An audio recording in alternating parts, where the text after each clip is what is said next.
What's up guys, welcome back to Tech Zone. In today's video I'll be showing you how to get this on screen home button which does more than a home button. So let's get right into the video.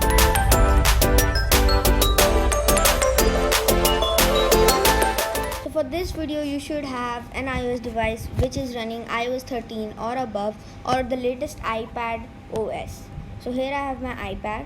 So first of all what you need to do is go over to settings and scroll down to accessibility, and in the physical and motor you have the first option of touch and the first option of assistive touch.